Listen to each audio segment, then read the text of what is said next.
Assalamualaikum warahmatullahi wabarakatuh. Selamat pagi anak-anak. Pagi Bu. Waalaikumsalam, pagi Bu. Baik, sebelum memulai pembelajaran pada pagi hari ini, mari kita berdoa menurut agama dan kepercayaan kita masing-masing. Berdoa dimulai.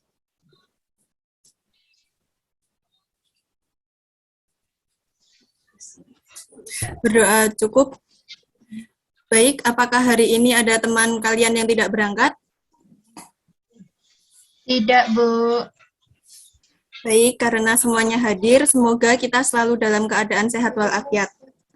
Sebelumnya, Ibu akan bertanya, adakah yang masih ingat mengenai materi pembelajaran pada minggu lalu? Saya Bu. Ya, Jadi minggu lalu kita mempelajari mengenai pemberdayaan komunitas dan kearifan lokal, Bu. Ya, benar sekali ya yang telah disampaikan sama Mas Alfian. Selanjutnya, karena kita telah mempelajari materi pemberdayaan komunitas dan kearifan lokal, maka pada pertemuan hari ini kita akan mempelajari mengenai bentuk dan potensi kearifan lokal serta strategi pemberdayaan komunitas berdasarkan kearifan lokal. Sebelumnya, Ibu izin untuk share screen dulu ya, anak-anak. Apa sudah nampak? Sudah Bu. Sudah. Baik, anak-anak. Sekarang kita lanjutkan ke materi bentuk-bentuk kearifan lokal. Bentuk kearifan lokal di Indonesia dibedakan menjadi dua jenis, yaitu kearifan lokal berwujud nyata dan kearifan lokal tidak berwujud. Yang pertama, kearifan lokal berwujud nyata atau tangible merupakan kearifan lokal yang dapat dilihat secara langsung dan dapat disentuh.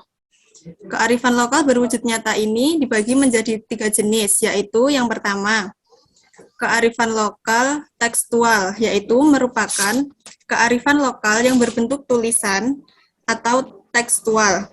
Kearifan lokal ini diwujudkan dalam bentuk catatan tertulis.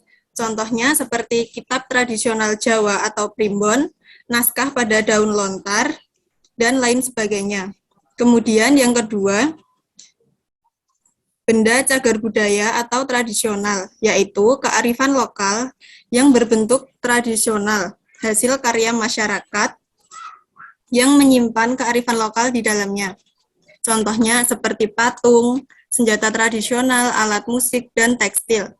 Dari contoh tersebut, di mana setiap benda memiliki fungsi sebagai simbol atau sebuah pesan di dalamnya. Kemudian yang ketiga yaitu bangunan atau arsitektural, yaitu kearifan lokal yang terdapat dalam seni arsitektur, seperti yang terdapat di rumah adat suku di Indonesia yang terletak pada ornamen atau interior dan lain sebagainya. Contohnya seperti pendopo Jawa, rumah gadang Minangkabau, dan rumah tongkonan suku Toraja. Kemudian, kearifan lokal tidak berwujud atau intangible, yaitu kearifan lokal yang ditunjukkan secara verbal dari generasi satu ke generasi selanjutnya dan tidak dapat disentuh secara langsung. Contohnya seperti nyanyian, pantun, dan cerita yang syarat akan nilai. Selanjutnya, anak-anak, coba identifikasikanlah kedua gambar ini termasuk ke dalam kearifan lokal yang mana. Ada yang mau menjawab?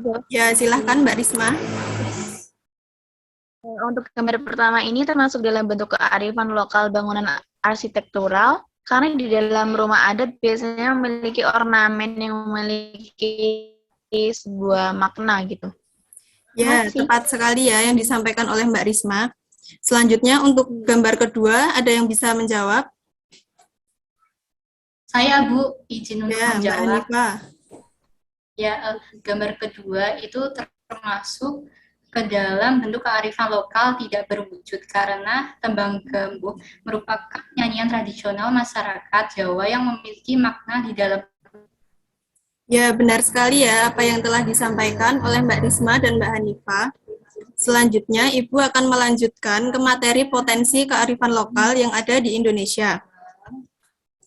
Potensi kearifan lokal yang ada di Indonesia dapat dibedakan menjadi 5 jenis, yaitu yang pertama, ada kearifan lokal dalam karya masyarakat, yaitu sebuah kearifan lokal yang terdapat pada karya-karya masyarakat dan memiliki sebuah makna yang mendalam, seperti nasihat, harapan, dan doa-doa kepada Tuhan yang tersimpan di dalam sebuah karya masyarakat tersebut. Contohnya, seperti motif pada kain batik, yang biasanya setiap motif memiliki makna tersendiri. Kemudian, untuk yang selanjutnya, kearifan lokal dalam pemberdayaan, dalam pemanfaatan sumber daya alam. Dalam pemanfaatan sumber daya alam, kearifan lokal menjadi salah satu hal penting agar tidak mengeksploitasi alam secara berlebihan, secara keberlangsungan hidup makhluk hidup dapat terus terjaga. Contohnya seperti tanah ulen yang ada di masyarakat Dayak, di mana penduduk dilarang menebang pohon dan melakukan aktivitas yang dapat merusak lingkungan. Kemudian yang ketiga, kearifan lokal dalam bidang pertanian. Tanah yang subur di Indonesia memungkinkan untuk mengembangkan sistem pertanian dan bercocok tanam, sehingga kearifan lokal dalam bidang pertanian dapat digunakan untuk mengembangkan sistem pertanian yang ramah lingkungan. Contohnya seperti sistem pertanian Nyabu Gunung yang ada di Jawa Tengah, di mana sistem pertanian ini menggunakan untuk mempertahankan kontur tanah yang sudah ada. Kemudian yang keempat, kearifan lokal dalam mitos masyarakat, yaitu mitos yang beredar di kalangan masyarakat secara tidak langsung merupakan salah satu cara untuk mempertahankan kearifan lokal yang ada di Indonesia. Contohnya seperti penduduk Jawa yang mempercayai bahwa pohon besar memiliki roh penunggu. Secara tidak langsung, mitos tersebut sangat membantu dalam keseimbangan alam, karena biasanya pohon besar secara ilmiah menyimpan cadangan air dan penghasil oksigen. Kemudian, yang terakhir, kearifan lokal dalam cerita budaya, petuah, dan sastra. Sebuah sastra pasti menyimpan makna di dalamnya. Misalnya dalam sebuah lirik lagu yang menyimpan makna mengenai kearifan lokal yang harus dijunjung tinggi. Selanjutnya, Ibu akan menampilkan gambar. Ada yang bisa mengidentifikasi kedua gambar ini termasuk ke dalam jenis potensi lokal yang mana? Saya, Bu. Ya, Mbak Nafida, silakan. Jadi gambar pertama itu merupakan gambar dari sistem tuba atau sistem irigasi sawah secara tradisional yang ada di Bali dan termasuk ke dalam kearifan lokal di bidang pertanian. Begitu, Bu. Ya, benar sekali ya anak-anak yang disampaikan oleh Mbak Nafida. Kemudian untuk gambar nomor 2, ada yang ingin menjawab? Saya, Bu, izin menjawab. Ya, Mas Yudi, silahkan. Menurut saya, untuk gambar 2 ini termasuk kearifan lokal yang dibuat oleh masyarakat, Bu. Karena pada setiap motif batik, pada motif tersebut itu memiliki filosofi dan makna tersendiri, Bu. Ya, benar sekali ya apa yang telah disampaikan oleh Mbak Nafida dan Mas Yudi. Sekarang, anak-anak coba analisislah potensi kearifan lokal yang ada di sekitar tempat tinggal kalian. Ada yang ingin menyampaikan jawabannya? Saya, Bu. Ya, Mbak Fahra, silahkan.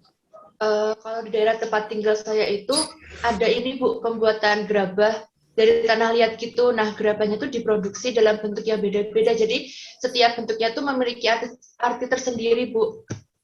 Ya, benar ya, anak-anak, apa yang disampaikan oleh Mbak Fahra. Selanjutnya, Ibu akan melanjutkan ke materi selanjutnya, yaitu mengenai apa itu strategi pemberdayaan komunitas berdasarkan kearifan lokal. Jadi, strategi pemberdayaan komunitas berdasarkan kearifan lokal merupakan sebuah upaya untuk memperkuat nilai dan norma yang ada di masyarakat agar tetap terjaga dengan cara melestarikan budaya yang ada di masyarakat secara rasional, sehingga kearifan lokal yang ada dapat dipertahankan di tengah arus globalisasi. Baik, anak-anak, sampai di sini adakah yang ingin ditanyakan? Tidak ada, Bu, sepertinya. Tidak ada, Bu. Baik, jika tidak ada, Ibu akan membagi kalian menjadi 2 kelompok. Kelompok 1 ada Mbak Nafida, Mbak Ajeng, Mbak Hanifah, dan Mas Alfian. Kemudian untuk kelompok 2 ada Mbak Fahra, Mbak Risma, Mas Yudi, dan Mbak Atik. Coba anak-anak diskusikanlah mengenai strategi pemberdayaan komunitas berdasarkan kearifan lokal yang ada di sekitar tempat tinggal kalian. Baik anak-anak, waktu diskusi sudah selesai ya. Selanjutnya untuk kelompok 1, silahkan mempresentasikan hasil diskusinya. Baik Bu, perwakilan kelompok 1 ada saya yang akan mewakili. Ya, silahkan Mbak Ajeng. Baik teman-teman, saya Ajeng Triarini akan mempresentasikan hasil diskusi dari kelompok 1.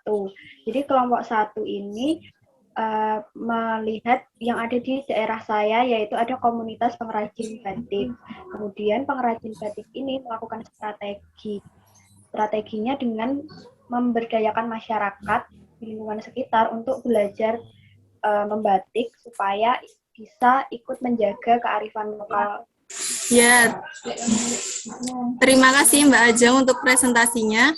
Selanjutnya untuk kelompok 2, ada yang mau mempresentasikan hasilnya? Saya, Bu. Ya, silahkan Mbak Atik.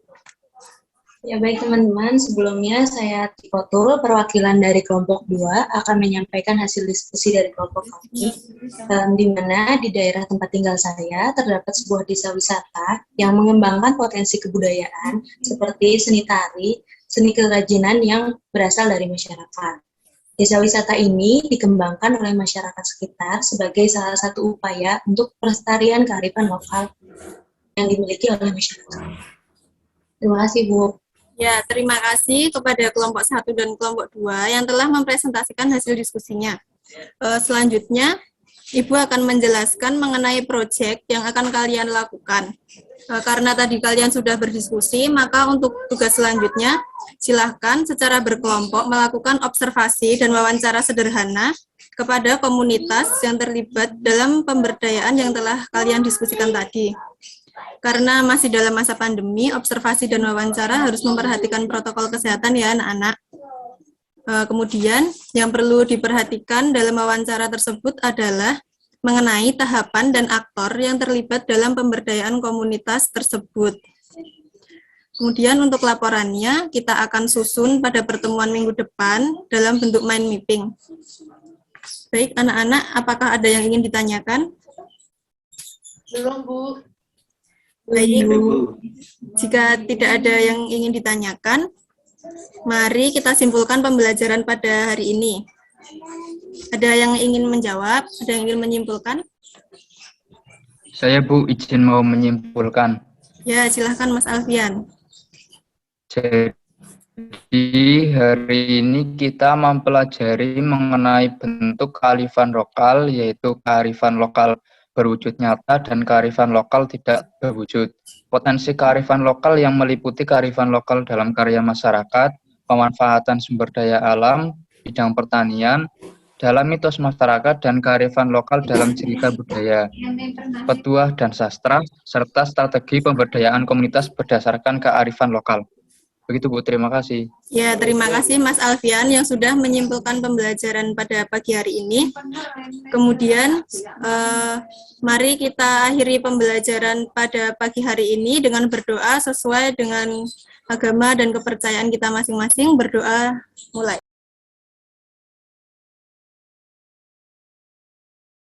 Berdoa selesai. Baik, Ibu akhiri pembelajaran pada pagi hari ini. Wassalamualaikum warahmatullahi wabarakatuh. Waalaikumsalam warahmatullahi wabarakatuh. Terima kasih, Bu. Terima kasih, Bu.